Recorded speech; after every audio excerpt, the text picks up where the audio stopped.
Bonsoir, et c'est par un appel à témoins que nous commencerons. Nous avons parlé hier de cette fameuse statue d'Alex Garcia représentant une femme en marche et qui a été volée, femme qui se trouvait à l'intersection de deux autoroutes près de Lys et qui, sans obésité, pesait quand même quelques 4 tonnes. C'est vraisemblablement pour utiliser ces 4 tonnes de bronze que des malfaiteurs s'en sont emparés en sciant la sculpture aux chevilles. Alors les services de la gendarmerie de l'Essonne lancent donc un appel à témoins pour tout renseignement concernant ce vol. Un numéro de téléphone, le 01 60 79 72 00, 01 60 79 72 00. Ça doit correspondre en principe au téléphone de la gendarmerie de Bondoufle. Depuis un mois maintenant, la Tunisie connaît un climat de manifestation, de violence du jamais vu pour ce pays. Les jeunes protestent contre la hausse des prix et le gouvernement de Ben Ali. Les forces de l'ordre, elles, ripostent. Premier ministre limogé annonce de la création de 300 000 emplois d'ici 2012. Les Tunisiens toujours dans les rues. Et Claire Colombel a rencontré des Essoniens d'origine évidemment tunisienne pour recueillir leurs témoignages concernant ce conflit. Arrivé de Tunisie il y a 35 ans, Ali travaille à Massy.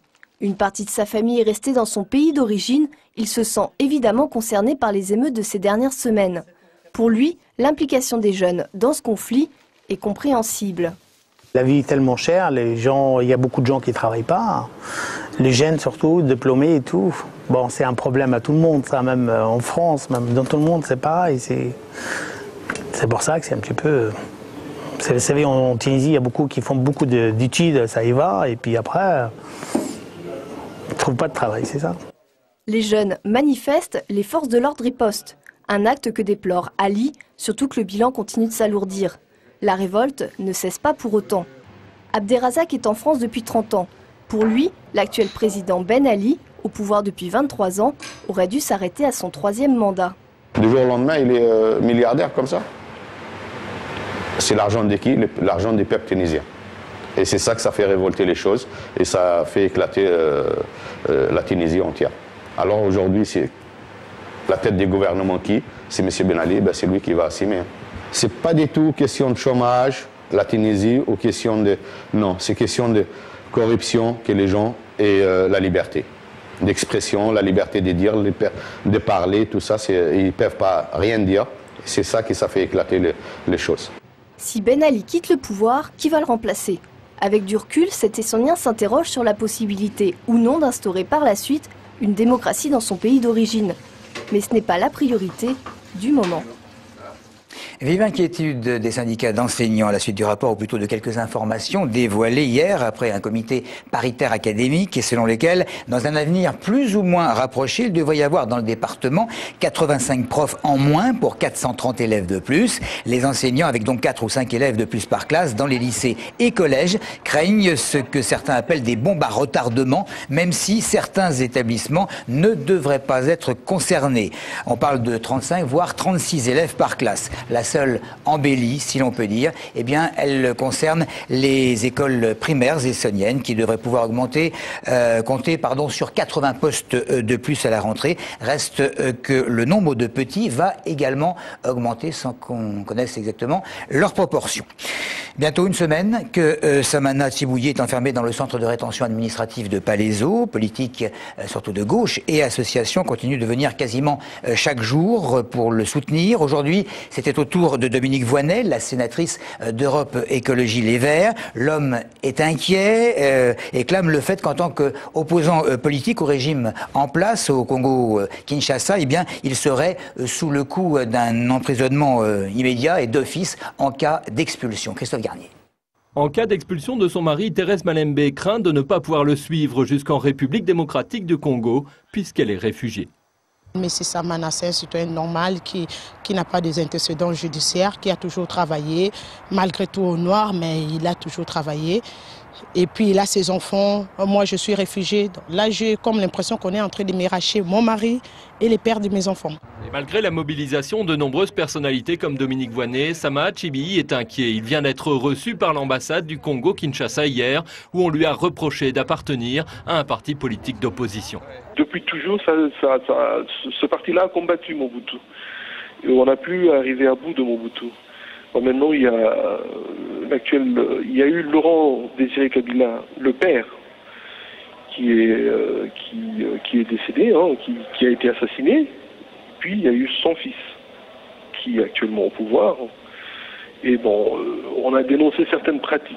Si la sécurité physique de M. Samana est menacée par son expulsion, ça constitue bien sûr un élément qui doit faire réfléchir et qui doit conduire à ce que lui soit enfin attribué le statut de réfugié qu'il demande depuis longtemps. Légalement, personne ne peut être gardé en rétention plus de 32 jours. Or, ce délai arrive à expiration lundi. Si d'ici là, Samana Chibihi n'a pas été expulsé, il devra être relâché. Les crédits plus ou moins faciles à obtenir dans le collimateur de plusieurs associations de consommateurs. Le surendettement s'accentue pour des milliers de personnes. On étudie les moyens de freiner certaines facilités pour obtenir de l'argent, alors que les capacités de remboursement ne sont pas toujours opérationnelles. Charlotte Passonghi et Florian Kaiser sont allés interroger quelques Estoniens à ce sujet. Un crédit, oui. Pour ma voiture. Non, moi j'en contracte pas parce que c'est un piège. Les crédits aujourd'hui, ça ne m'intéresse plus. J'ai des voisins qui l'ont fait et ils s'en sortent pas. Si on ne sait pas s'en servir d'un crédit, c'est se mettre d'une corde au cou. Hein. Sinon, à nos jours, franchement, on ne peut pas vivre sans crédit. Pour moi, ça servira pour les choses nécessaires de la vie et pas un crédit à la consommation pour faire n'importe quoi. J'ai eu du mal à obtenir, ouais. Même avec 2 salaires. Au niveau des banques et tout, ils demandent trop de critères. On dépense et on pense pas au crédit qui reste à payer ensuite, quoi. Donc je pense que c'est une spirale infernale. Je suis tout à fait contre et je suis pour protéger les consommateurs du surendettement. Très difficile. Il faut avoir vraiment tous les papiers pour pouvoir le faire, quoi. Vraiment une galère. Au bout de 20 ans, on s'est aperçu qu'on a fini de payer sa maison, on n'a plus qu'à remonter les ruines. Parce que c'est vrai, comme disait Coluche, au bout de 20 ans, on n'a plus que des ruines. Le Grand Paris, toujours le Grand Paris, avec les très fortes interrogations concernant la place de l'Essonne dans les budgets et par conséquent dans les réalisations qui lui sont consacrées. Une réunion publique s'est déroulée à Paris. Une fois encore, les observateurs, s'appuyant sur des comptes rendus, s'aperçoivent qu'une grande partie des Franciliens seraient oubliés. Des élus d'un certain nombre de communes du département manifestent leur désapprobation, pour utiliser un euphémisme. Michael Legrand. Nous n'aurons rien du tout l'argent ira à la petite couronne. Franck Marlin, le député maire d'Étampes, poursuit sa croisade pour dénoncer les carences des travaux entrepris pour le Grand Paris. Pour lui, c'est toute la périphérie francilienne que le chantier pharaonique, entrepris en 2007, laisse pour compte. Aujourd'hui, c'est la région même qui confirme ces accusations par un rapport du Conseil économique et social. Le chantier laisserait 10% de la population francilienne sur le carreau. Cela fait plus d'1 million de personnes, mais aussi les 3/4 de la région. L'Essonne est largement concernée puisque tout le sud se retrouverait isolé. Il ne bénéficiera d'aucune nouvelle desserte ferroviaire, une véritable mise à l'écart qui exaspère les maires de ces zones largement rurales. Le maire de Dourdan, Olivier Legois, parle d'un oubli coupable et non avouable. Pour François Orcel, maire de Milly-la-Forêt, les temps de transport vers Paris sont proprement scandaleux. Le trajet jusqu'à Paris peut atteindre 1h30. Les Sud-Essoniens interrogés sur le sujet disent en avoir marre. Ils seraient perçus comme des banlieusards par leurs voisins de la région centre et comme des provinciaux par les Parisiens. Pourtant, c'est bien tous les contribuables de l'Essonne qui financeront les 30 milliards de coûts des transports de Grand Paris. Les premiers impôts tomberont dès l'année prochaine. On termine un petit peu de rêve avec Offenbach demain soir et dimanche après-midi à l'Opéra de Massy, les Contes d'Hoffmann, dernier chef-d'œuvre inachevé en 3 actes qui évoque le portrait de 3 femmes dont le souvenir hante le compositeur. C'est une répétition filmée par Julien Dejaune il y a quelques heures simplement et c'est donc demain soir, vendredi et dimanche à 15h30.